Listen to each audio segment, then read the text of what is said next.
So one of the biggest things I ask by people is, can you mentor me? And it'll be as innocent as someone coming up to me after I've spoken at an event, have I got time? Can I take you for a cup of coffee? And the reality of my life is I can't do one-to-one mentoring with people like that. But it doesn't mean that you can't still use me as a business mentor, which is a big part of what this series is all about. So I want to talk now about mentoring. I always see that there are two types of mentor that you can have. There are those who know that they are mentoring you, and that those who have no idea that you even exist that mentor you. And if I take my own example, so I have been very lucky to have been mentored by a number of the different dragons over my lifetime as it was. And if I take just two examples of that, okay? So little Tuka, as I always like to refer to him, has been a fantastic mentor to me over the time.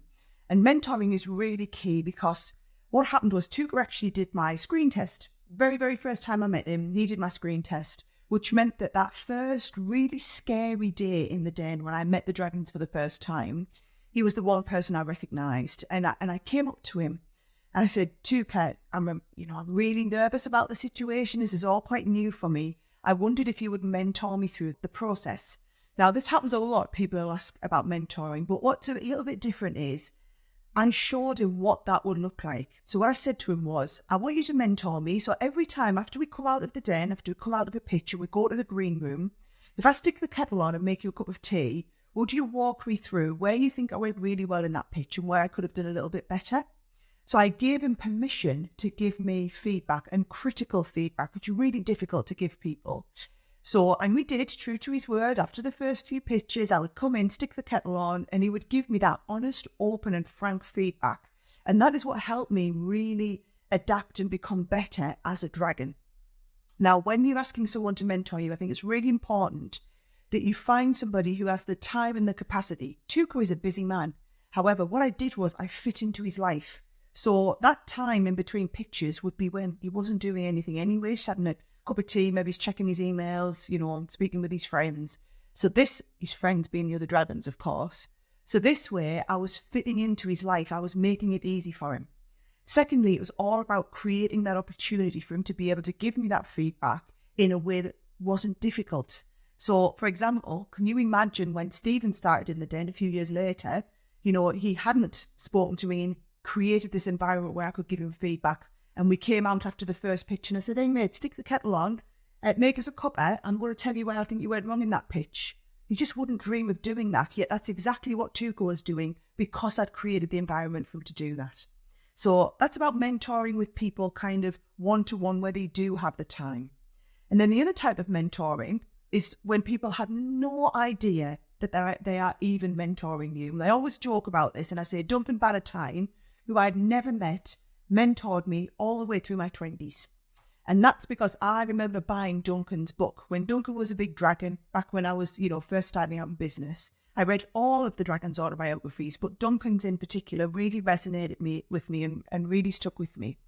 And I read that book and I imagined myself being on that journey with him. And I tried to channel my inner Duncan at times and think, if I was talking to Duncan about my business, what would he say here? Because I'd got to know him through that process of reading his book. And I really felt like he was a mentor to me. And I've used this concept of invisible mentoring right throughout my whole career. So, Duncan was a great business person that mentored me, as have many other business people who've never met me. And I did a lot of work on TV shopping when I was young and just starting out. So I used to watch the other shopping channels, and I used to watch the people who were top of their game, the absolute creme de la creme of delivering TV shopping content. And I used to study what they did and really try and learn from them. And that in and of itself is a form of mentoring. For a lot of people, you might follow people on LinkedIn or on YouTube, and you might find the advice that they are giving you that you're adapting and interpreting in your own life. That is a form of mentoring. Just you watching these videos and learning from my advice is me mentoring you, but in a way that I'm able to do. I couldn't make the time to sit down with each and every one of you one-to-one and have a cup of coffee. What I can do is do this and help you on that business journey. So I think those are two types of mentoring. You can go and choose all of your invisible mentors right now. In terms of advice for finding a real life mentor, Try and find someone that you can approach who is at a place in their life that they can fit you into their life. You know, I found that with Tuka. My dad is a brilliant mentor for a couple of other business people. And my dad's in a place, and it's like he's retired, he's got lots of time. People will come around to the house and, you know, just have a cup of coffee and sit and chat with him for a few hours. He's got the time to do that, and he's got the skills to still be able to mentor people in his career. You're going to be far more lucky and, you know, realistic getting time from my dad these days than you would be from asking me to mentor you one-to-one.